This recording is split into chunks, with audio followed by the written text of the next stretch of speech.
Was Money Heist based on a true story? Which actor got real stitches for a scene? Which characters had completely different storylines we never got to see, and why? Hi, it's your catcher, and today, I'm taking you behind the scenes of the Money Heist universe. Quick warning, spoilers ahead. Number 1. The original narrator for the Dream Team. It may come as a surprise, but screenwriters had a different narrator in mind in the original script. At the beginning of production, directors switched from the professor to friendly and cheerful Moscow. But not a single man could live up to the honorable title of the narrator, which was snatched by Tokyo once and for all. When Ursula Cobero auditioned for the show, it just clicked. The directors realized that a female perspective would give weight to the show. Watch until the end to find out what her narration has to do with the future series finale. Number 2. Was Berlin canceled? Did you know that the actor Pedro Alonso, who portrayed cruel and charismatic Berlin, was almost canceled by the audience? The heist member mirrors our society and represents everything that is wrong with mankind. And yet, we can't take our eyes off him.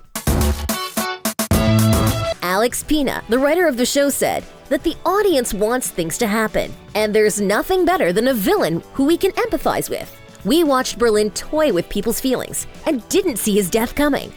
The Spanish actor said that Part 4 showed a different side of his character. When he died, playing him in the flashbacks proved to be more emotional. It's as if I had to discover a new Berlin and a new, lighter perspective for the role. But it turned out that some people reached out to Pina saying, "This character doesn't fit with the times. You should take him out of the series. He's a misogynist, narcissist, and psychopath in many ways." Oof, that was harsh, but not without reason. Now, we had a love-hate relationship with this one. The guy used a fork, and I repeat, an actual fork as a weapon. And you tell me that you find him charming? At this point, I admit I might have got Stockholm Syndrome here. Quick shout out to Monica.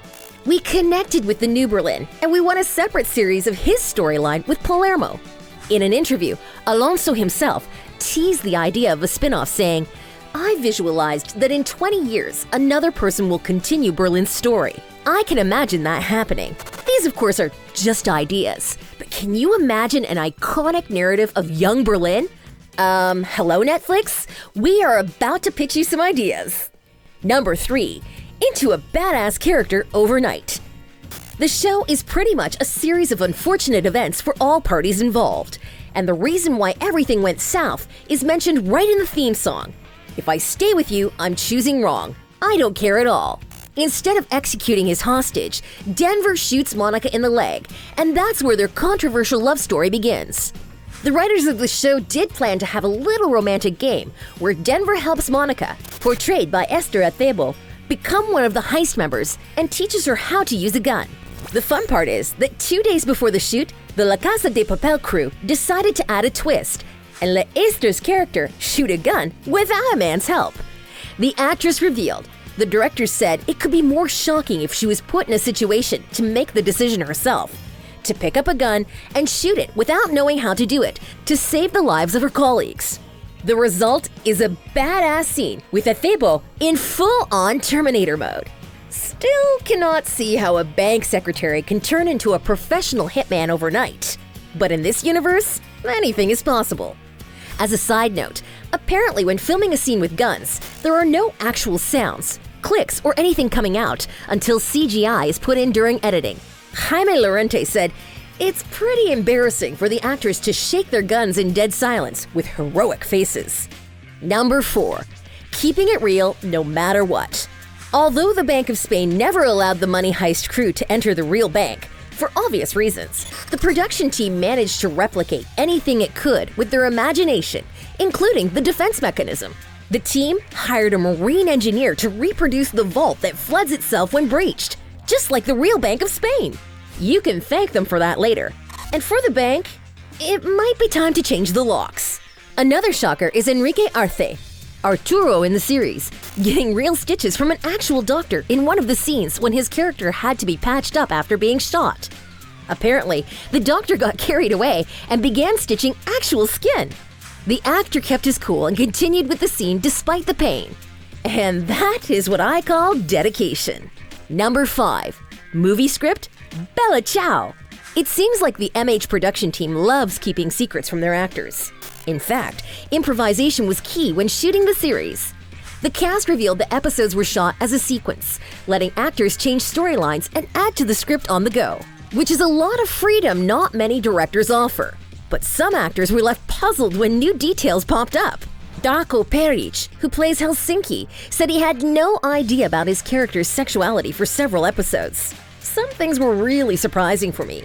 In the third episode, they discover that Helsinki is gay. I just thought he was a war veteran from the Balkans. So I didn't build that character like I would do. I was in the closet for 2 episodes, and for me it was very surprising. Other cast members supported the idea, like Rodrigo de la Serna, Palmero in the series. The uncertain future puts you in a paradigm of anticipation and full attention. You need to be present in each situation. It fascinates me to work this way, where nothing is established and anything can happen. That's very exciting for an actor. I guess Rodrigo needs intrigue as much as his character does. Number 6. Is Money Heist based on a true story? Let's face it, we are dying to make it real. Although the Money Heist thieves are fictional characters, a similar bank robbery happened before. In 2006, a group of robbers stole $8 million from the Banco Rio in Buenos Aires. In an epic scene, they escaped in a boat and were followed by 200 policemen.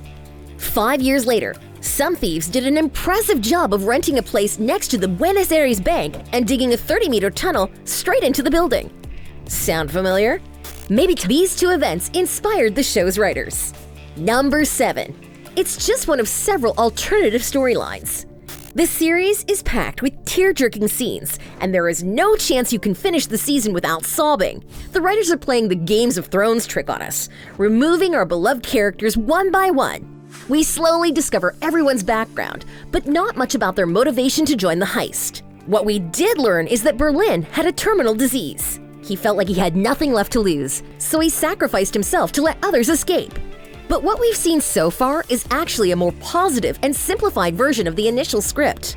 First off, the names of the main characters were replaced. Moscow's name was Chernobyl, Cameroon was replaced with Nairobi, and Valencia became Oslo. Whew! God, this is some Geography 101 class right here. The names were then recycled as operation titles. On top of that, all of the characters were meant to have some sort of incurable illness and were trying to pay off their treatment. That is how the creators wanted to explain why 8 thieves agreed to join a heist of such scale in the first place. The bottom line was that probably, in the end, nobody would live long enough to enjoy the money they stole. Gloomy, but as always, the MH team wanted to deliver meaningful symbolism.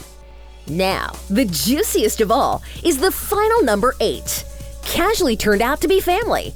Surprise, surprise! Berlin and the professor were not brothers according to the original script. It was all Pedro Alonso and Álvaro Morte's idea. The 2 decided it was exactly what the series needed. In an interview, Alonso said, "As we spoke to the writers, we discovered this relationship between Berlin and El Profesor. The link between the brothers was one of the most specific surprises on the show. It was like creating a family from the impossible. So, should we expect some more family links to be brought to the surface? Who knows? Maybe Tatiana, Berlin's ex-wife, will turn out to be Alicia's sister. Nothing is off the table." Speaking of our favorite characters, let's give it up for Alba Flores, aka Nairobi, or the OG of the team. The actress has been through a lot in real life as well. She lost her father to a fatal overdose, and her grandmother died when Alba was filming the series. After Nairobi's death in the show, the actress said, "It's over, and I have nothing on the horizon. It's a really liberating feeling because, well, I need a rest." The surprising thing is that nobody ever warned Alba she was going to be killed in the series. The actress recalls, "They said something is going to happen to you, but don't be afraid. They didn't tell me anything, so I read it and gasped. I was shocked, but it is good for the series because things have to happen." With rumors going around about the 5th and 6th seasons, we may expect Nairobi to come back in flashbacks, just like her co-stars Pedro Alonso and Paco Tos. Keep dreaming. Yet, the future seasons are shrouded in mystery. Script coordinator Javier Gomez Santander said, "With Casa De Papel, we go game by game, chapter by chapter, sequence by sequence, line by line. We do not ever consider how long the show can last. If we got to know the scope of the phenomenon, we wouldn't have thought to kill Berlin. Will Professor hand Alicia the red jumpsuit? Is Tokyo the only one who survives the heist and is now narrating the story to Nairobi's son? Or is it the future, where she's become the new professor and shares her story to her own team? Let's hope it won't take 2 more years to find out. What do you think? Leave your comments for the catcher below and subscribe to see more.